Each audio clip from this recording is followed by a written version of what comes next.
Grand Canyon.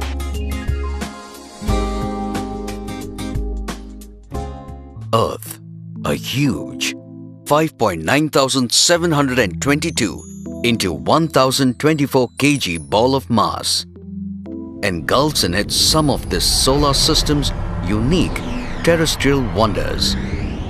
Perhaps even in these vast gaseous ocean of our galaxy, these natural wonders are an extension of Earth's long process of evolution and landmass formation. A witness to the mysterious forces that have really shaped some of the most unusually beautiful earthy places on this planet.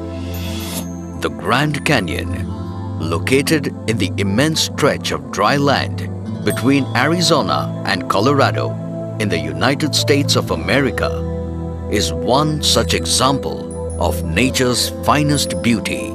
The Grand Canyon, an 18 miles wide, 5,000 feet deep and 227 miles long canyon, is a picturesque remainder of the early Earth formation that took place millions of years ago.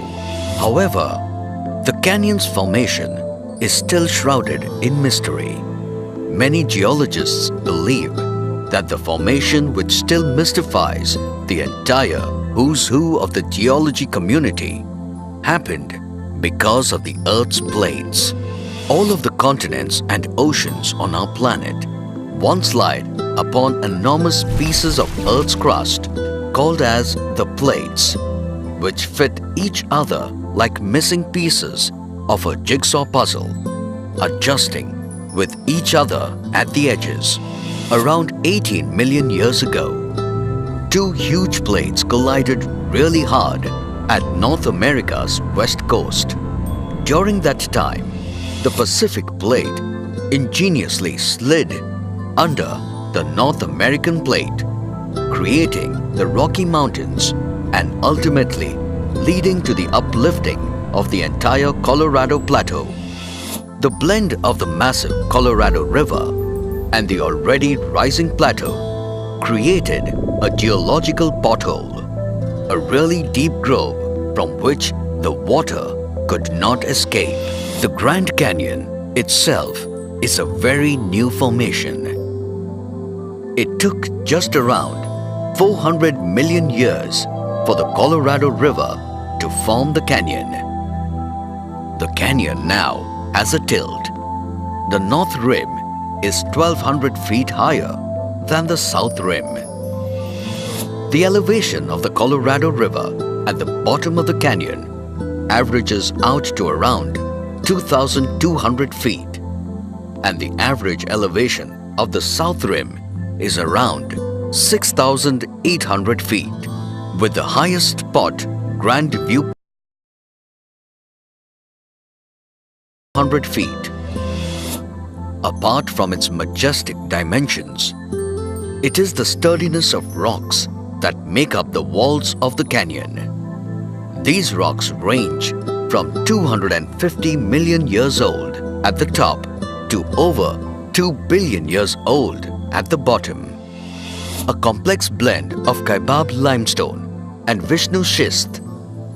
Each layer of rock in this canyon represents a distinct geologic period of the Earth's past, and nowhere else on the planet is such a large section of geologic time displayed so well. The rocks that are found in the Grand Canyon represent a full 1/3 of our planet's age and are composed of, for the most part, sediments in the upper sections, to a lesser extent metamorphic and volcanic rocks in the lower reaches. The south rim of the Grand Canyon is for the most part a barren, arid land. There is not a drop of surface water to be found anywhere in the area, and there are a few springs. Thus, the plants and animals that live on the south rim have over millions of years adapted to these conditions. The vivid flora of the canyon ranges from the pinyon pine to the Utah juniper that require very little water and are very good at storing water. Along with these conifers, there is also a healthy population of cacti, agave and yucca plants on the south rim. The wildlife, however, is simple and serene. Some of the animals to be seen on the south rim include mule deer, rock squirrels, golden-mantled ground squirrels, ravens, pinyon jays, and a few Grand Canyon bighorn sheep. On the other hand, the north rim of the canyon is sometimes referred to as the other Grand Canyon. It's a different world up there on the north side, where the scenery is different, the climate is different, and so are the plants and animals. The plant life on the north rim is adapted to a much wetter climate. It rains more frequently on the north rim than the south, and the winters on the north rim are much more intense with snowfalls of up to 25 feet. Because of this damp climate, the large conifers such as the Douglas fir and the ponderosa pine are the dominant trees. Also, deciduous trees such as the birch and aspen and large fields of grass add up to the wild appeal of this part of the canyon. The list of animals that can be found on the north rim are mule deer, rock squirrels, kebab squirrels, golden-mantled ground squirrels, ravens, pinyon jays, Steller's jay, wild turkeys, coyote, lynx, and mountain.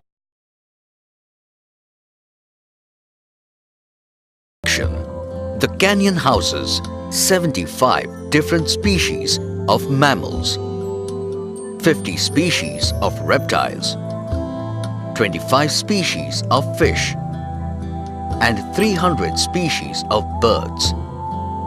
All of them extremely efficient and highly adaptable. It was in 1540 when the first white man, Francisco Conronado, discovered the Grand Canyon during a search of the fabled 7 cities of Cibola. But later on, Major John Wesley Powell became the first person to explore the entire length of the canyon in 1869.